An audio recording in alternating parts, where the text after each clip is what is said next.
Welcome to the marvelous land of Oz. I'm Mardell, and it's time for more adventures in The Wizard of Oz by L. Frank Baum.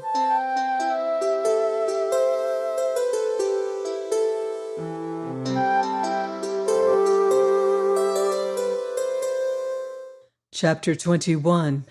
The Lion Becomes the King of Beasts. After climbing down from the China Wall, the travelers found themselves in a disagreeable country, full of bogs and marshes and covered with tall, rank grass. It was difficult to walk far without falling into muddy holes, for the grass was so thick that it hid them from sight. However, by carefully picking their way, they got safely along until they reached solid ground. But here the country seemed wilder than ever, and after a long and tiresome walk through the underbrush, they entered another forest, where the trees were bigger and older than any they had ever seen. "This forest is perfectly delightful," declared the lion, looking around him with joy. "Never have I seen a more beautiful place." "Seems gloomy," said the Scarecrow. "Not a bit of it," answered the lion. "I should like to live here all my life. See how soft the dried leaves are under your feet, and how rich and green the moss is that clings to these old trees. Surely no wild beast could wish a pleasanter home." "Perhaps there are wild beasts in the forest now," said Dorothy. "I suppose there are," returned the lion, "but I do not see any of them about." They walked through the forest until it became too dark to go any farther. Dorothy and Toto and the lion lay down to sleep, while the woodman and the Scarecrow kept watch over them as usual. When morning came, they started again. Before they had gone far, they heard a low rumble, as of the growling of many wild animals. Toto whimpered a little, but none of the others was frightened, and they kept along the well-trodden path until they came to an opening in the wood, in which were gathered hundreds of beasts of every variety. There were tigers and elephants and bears and wolves and foxes and all the others in the natural history, and for a moment Dorothy was afraid. But the lion explained that the animals were holding a meeting, and he judged by their snarling and growling that they were in great trouble.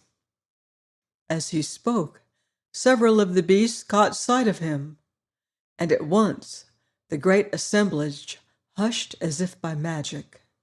The biggest of the tigers came up to the lion and bowed, saying, "Welcome, O King of Beasts! You have come in good time to fight our enemy and bring peace to all the animals of the forest once more." "What is your trouble?" asked the lion quietly. "We are all threatened," answered the tiger, "by a fierce enemy which has lately come into this forest. It is a most tremendous monster, like a great spider, with a body as big as an elephant and legs as long as a tree trunk. It has 8 of these long legs, and as the monster crawls through the forest, he seizes an animal with a leg and drags it to his mouth, where he eats it as a spider does a fly. Not one of us is safe while this fierce creature is alive, and we had called a meeting to decide how to take care of ourselves when you came among us." The lion thought for a moment. "Are there any other lions in this forest?" he asked. "No, there were some, but the monster has eaten them all. And besides, they were none of them nearly so large and brave as you." "If I put an end to your enemy, will you bow down to me and obey me as king of the forest?" inquired the lion. "We will do that gladly," returned the tiger, and all the other beasts roared with a mighty roar, "We will!" "Where is this great spider of yours now?" asked the lion. "Yonder, among the oak trees," said the tiger, pointing with his forefoot. "Take good care of these friends of mine," said the lion, "and I will go at once to fight the monster." He bade his comrades good-bye and marched proudly away to do battle with the enemy. The great spider was lying asleep when the lion found him, and it looked so ugly that its foe turned up his nose in disgust. Its legs were quite as long as the tiger had said, and its body covered with coarse black hair. It had a great mouth, with a row of sharp teeth a foot long, but its head was joined to the pudgy body by a neck as slender as a wasp's waist. This gave the lion a hint of the best way to attack the creature. And as he knew it was easier to fight it asleep than awake, he gave a great spring and landed directly upon the monster's back. Then with one blow of his heavy paw, all armed with sharp claws, he knocked the spider's head from its body. Jumping down, he watched it until the long legs stopped wiggling, when he knew it was quite dead. The lion went back to the opening where the beasts of the forest were waiting for him and said proudly, "You need fear your enemy no longer." Then the beasts bowed down to the lion as their king, and he promised to come back and rule over them as soon as Dorothy was safely on her way to Kansas. Join me here next week for more adventures on the marvelous land of Oz. Goodbye for now. See you in Oz. Thank